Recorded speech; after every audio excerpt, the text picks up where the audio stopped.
न्यायियों अध्याय 13। शिमशोन का चरित्र। इस्राएलियों ने फिर यहोवा की दृष्टि में बुरा किया, इसलिए यहोवा ने उनको पलिश्तियों के वश में 40 वर्ष के लिए रखा।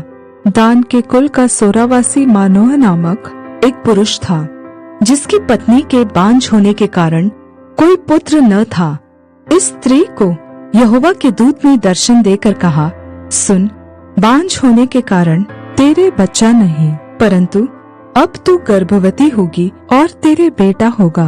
इसलिए अब सावधान रह कि न तो तू दाखमधु या और किसी भांति की मदिरा पिए और न कोई अशुद्ध वस्तु खाए, क्योंकि तू गर्भवती होगी और तेरे एक बेटा उत्पन्न होगा और उसके सिर पर छुरा न फिरे, क्योंकि वह जन्म ही से परमेश्वर का नाज़िर रहेगा और इस्राएलियों को पलिश्तियों के हाथ से छुड़ाने में वही हाथ लगाएगा। उस स्त्री ने अपने पति के पास जाकर कहा, परमेश्वर का एक जन मेरे पास आया था, जिसका रूप परमेश्वर के दूत का सा अति भय योग्य था, और मैंने उससे न पूछा कि तू कहाँ का है, और न उसने मुझे अपना नाम बताया, परंतु उसने मुझसे कहा, सुन, तू गर्भवती होगी और तेरे एक बेटा होगा। इसलिए अब न तो दाखमधु या और न किसी भांति की मदिरा पीना और न कोई अशुद्ध वस्तु खाना, क्योंकि वह लड़का जन्म से मरण के दिन तक परमेश्वर का नाज़िर रहेगा। तब मानोह ने यहोवा से यह विनती की, हे प्रभु, विनती सुन, परमेश्वर का वह जन जिसे तूने भेजा था फिर हमारे पास आए और हमें सिखाए कि जो बालक उत्पन्न होने वाला है उससे हम क्या क्या करें। मानोह की यह बात परमेश्वर ने सुन ली।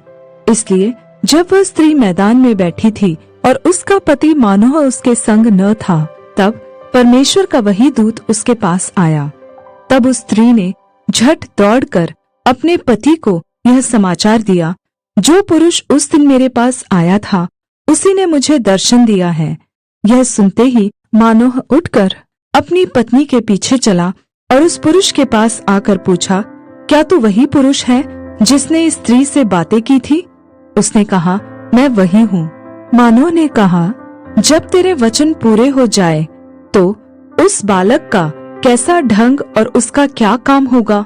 यहोवा के दूत ने मानोह से कहा, जितनी वस्तुओं की चर्चा मैंने इस स्त्री से की थी उन सब से यह परे रहे। यह कोई वस्तु जो दाखलता से उत्पन्न होती है न खाए, और न दाखमधु या और किसी भांति की मदिरा पिए, और न कोई अशुद्ध वस्तु खाए, और जो आज्ञा मैंने इसको दी थी उसी को यह माने। मानोह ने यहोवा के दूत से कहा, हम तुझको रोक ले कि तेरे लिए बकरी का एक बच्चा पकाकर तैयार करे। यहोवा के दूत ने मानोह से कहा, चाहे तो मुझे रोक रखे, परंतु मैं तेरे भोजन में से कुछ न खाऊंगा, और यदि तू होमबलि करना चाहे तो यहोवा ही के लिए कर। मानोह तो न जानता था कि यह यहोवा का दूत है। मानोह ने यहोवा के दूत से कहा, अपना नाम बता, इसलिए कि जब तेरी बातें पूरी हो तब हम तेरा आदरमान कर सके।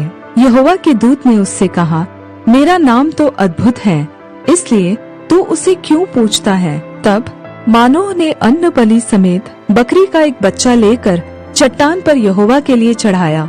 तब उस दूत ने मानोह और उसकी पत्नी के देखते देखते एक अद्भुत काम किया, अर्थात जब लौ उस वेदी पर से आकाश की ओर उठ रही थी, तब यहोवा का दूत उस वेदी की लौ में होकर मानोह और उसकी पत्नी के देखते देखते चढ़ गया। तब वे भूमि पर मुंह के बल गिरे, परंतु यहोवा के दूत ने मानोह और उसकी पत्नी को फिर कभी दर्शन न दिया। तब मानोह ने जान लिया कि वह यहोवा का दूत था। तब मानोह ने अपनी पत्नी से कहा, हम निश्चय मर जाएंगे, क्योंकि हमने परमेश्वर का दर्शन पाया है। उसकी पत्नी ने उससे कहा, यदि यहोवा हमें मार डालना चाहता तो हमारे हाथ से होमबलि और अन्न बलि ग्रहण न करता, और न वह ऐसी सब बातें हमको दिखाता, और न वह इस समय हमें ऐसी बातें सुनाता। और उस स्त्री के एक बेटा उत्पन्न हुआ और उसका नाम शिमशोन रखा, और वह बालक बढ़ता गया और यहोवा उसको आशीष देता रहा। और यहोवा का आत्मा सोरा और अश्ताओल के बीच महनेदान में उसको उभारने लगा।